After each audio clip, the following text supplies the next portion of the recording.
opening remarks following today's match here against Racing Louisville. Yeah, I mean, I think overall a very resilient win. 4 PKs in a game. I don't know what the record is, but I'm sure that's got to be up there. To be fair, I think all 4 PKs were deserved in one way or the other. So, but yeah, no, I love that the group never wavered in their belief. They kept playing, they kept going, even up 3-2 and giving it that last one the way we did, but we just kept trucking. I thought those who came in did really, really well. Sarah brought in a lot of that composure. Clarissa, Lisa, I thought were pivotal towards that. So, yeah, look, it was a team win. We got it out, and I think Kiki has found her new role at the 9. And I mean, I could say so many things about so many players, but yeah, overall, really, really pleased. Thank you for that. We'll take questions here in the room. We'll start with Rudy, work our way over. Hey, Coach, how you doing? Good. Congrats on the win. Thank you. Talk about it a little bit, but obviously the game opened up defensively, penalties and why not. But just if you can speak on that a little bit. Yeah, I mean, to be fair, even in the first half, I think their XG was like 0.8, and they had obviously the 1 PK, which was 0.7. But if you even look at that chance, it was like kind of a cutback that went off her arm. So, yeah, look, I think we gotta be better in those moments. I think the second PK is really us turning the ball over, where I don't know if we really have to force a pass there, but it is what it is. So yeah, but if you take out those 2 PKs, that's over half their XG. So, you know, I think they created probably less than 1 XG outside of those 2 PKs. So that means we actually defended quite well outside of those. And you talk a little bit about the momentum shift, obviously, and your team kind of coming from behind for a while. But, you know, how's that feeling on the bench, you know, seeing the team respond well in those momentum shifts? Yeah, I mean, it's been part of our DNA. If you look at last year, how many games have we? I mean, this will be another 3 points that we got from being down, right? And that was, I mean, I think we scored 12 points, 13 points last year from being down. So that's something not that we don't want to be accustomed to it, but we're very comfortable in that. So I think it just shows to the resilience of the group. And then my last one, you talked about Kiki a little bit. 4 goals already for her this season. I think she ties what it was last year for you guys. So, you know, speak on her a little bit, you know, more and just her performances so far. Yeah, look, I mean, she's always been someone that has had the nose for goal. I think in this new role as the 9, it really suits her profile really well, especially with how we play. And she just looks like she's having fun and getting more and more comfortable. She's very unpredictable in how she moves, and she could turn you. She can also strike with both feet. Even both her left-footed shots, like the quick release, like goalkeeper's not even ready for that. So, yeah, I can't say enough great things about her. And also a great leader by example, especially with the younger groups. Congrats, Coach. I had 3 questions, but you addressed the question on the PKs. My second question is going to be on Kiki, so I guess I'll move to my third. Okay. It seemed the team moved more aggressively in the second half. It seemed they were spreading out and attacking more. Can you comment on that? Yeah, I mean, I think obviously when you get that second goal again so early in the second half, you got to be on the front foot. So I think for us, like, we just had that mentality. We got to go and get the second. We got to go and get the second. Obviously, we got it, and then we get the third.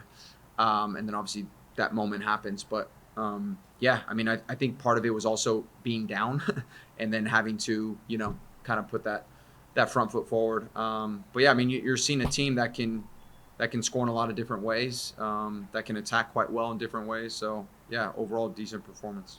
Thank you. Yep.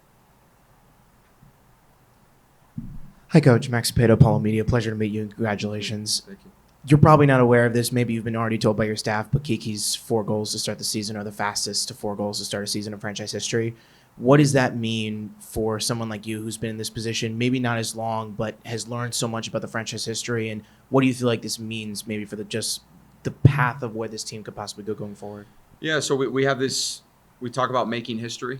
And so we already have had quite a few historical stats that have been broken for our club this year. And we've talked about what does it look like to be a team that makes history for this club. And so that stat just falls in line with the overall vision of what we want to be about this year. And so I couldn't be happier for her. I think one of the hardest things in this league is to score goals consistently. All the top teams have people that can score goals, and I think we're seeing one right now in Kiki. And I think there's others that can follow suit. So it's an exciting time. Obviously, as a coach, it's it's great that you can have someone that can consistently create for you going forward. And bouncing off of that, you mentioned the records that this team has broken, but they've only played 4 games. This is a very long season. Much of the Houston sports fan base collectively as a whole probably isn't aware of how fast this start your team is having. What is your message to just Houston sports fans as a whole who are maybe completely unaware of how fast this team is starting, and your message to possibly drive fans more into the seats and get more engaged into this team that's clearly having one of its best starts in franchise history? Yeah, look, it's first and foremost, it's a united team. You know, I showed a clip to the group actually today and this week in our game review where in the 92nd minute you had the whole team sprinting back after losing a ball in the attacking half. Like the entire team, 92nd minute, absolutely exhausted. So you're seeing a team that's like really united and one. And I think our football is exciting. You know, we're creating more chances than we've ever have, at least from since I've been here. You know, and it's you're going to be entertained. We're scoring goals every game. You know, so I would say come see us. We have so much talent. We have so much young talent, hungry. You'll see a team that will bleed for the crest. You know, that will really work hard and represent the city in the way that it should be represented. So that's what I would say. Hey, Coach, do you mind talking a little bit of Sarah coming on, taking that decisive penalty, and kind of how you trust her? Yeah, she has ice in her veins. So, you know, we have our top 5 PK takers, and we give the group autonomy. We say who wants to step up. And so some were like, okay, I'm not sure, and I'm sure. And Sarah's got ice in her veins, and she just like picks the ball up. She takes them for her national team. So it was just another day for her. So Go with Eric here in the front row.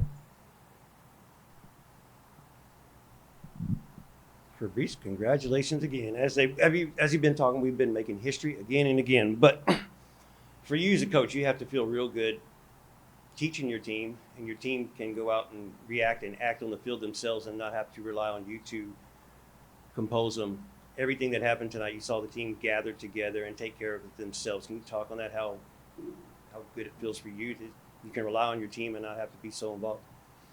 yeah, well, we talk about it. One of our standards when it comes to unity is coming together in moments, whether it's goals scored, whether it's, so you're always seeing they're solving problems. They're coming together. That's just who they are. It's regardless of circumstance or score, that's just what they do. And it's a reflection of how tight this group is. So, yeah, I would just say that's who they are. And I feel like we didn't need them to come over because they were solving those problems. And I think the best teams are player-led, you know, and what I'm really excited is just seeing this group just lead themselves. It's been remarkable to see. You said the best teams lead themselves, and this is something that we're growing on right now. Love it. Jane Campbell, leadership has been growing and growing and growing. Returns to the national team, 87th minute, I think it was, gave up that penalty, brought the team together, stuck together, found a way to get back into it. Talk about Jane. She has been awesome for us. Yeah, I mean, she even said, she's like, hey, that's on me on the, you know, on the PK. I'm sorry. But she knew that her group, the group was going to have her back. And she even said it in there. It's like, great job and just having each other's back. But she saved us. I mean, there's so many games where she's been absolutely fantastic. And I'm really pleased for her return to national team. I think I don't want to say long overdue, but I feel she's definitely earned it. She's playing lights out this season so far. So really excited for her for that piece. And I can't say enough good things about her leadership for us. I can't say enough good things about Kat Rader right now. She has been excellent in my eyes. Talk about her integration to the team, how she's been adjusting, and is it overwhelming for her and taking that pressure on? Kat Rader. No, I mean, I think she plays. I mean, for her to take that first PK, I think shows she's willing to take the pressure. I think she's someone who sees the game so well. I think the way she can move in and out of pockets and just turn and face forward, and I feel like the game just kind of slows down when she's on the ball. Like she just like sees it like in slow motion and just picks the right pass, you know, all the time. So, yeah, no, she's been fantastic. So it's been great to coach her. Thank you. Absolutely. Anything else before we wrap up? One more over here. Mm-hmm. Just super quickly, Coach, with a 3-week break basically coming up for your team, with this kind of a momentum and with all the records that you're breaking and just how connected this team is right now, what are the goals that you and your staff at least have in mind keep the group centered? Obviously, with all of the national team stuff going on with your players, what are at least the first bulletins to at least accomplish before the Courage come? I think it's important to also rest. Like we have gone from preseason, like it's been like week in, week out. So I think the first piece is finding those moments to rest. We have a couple 2-day, 3-day builds of rest to just do that.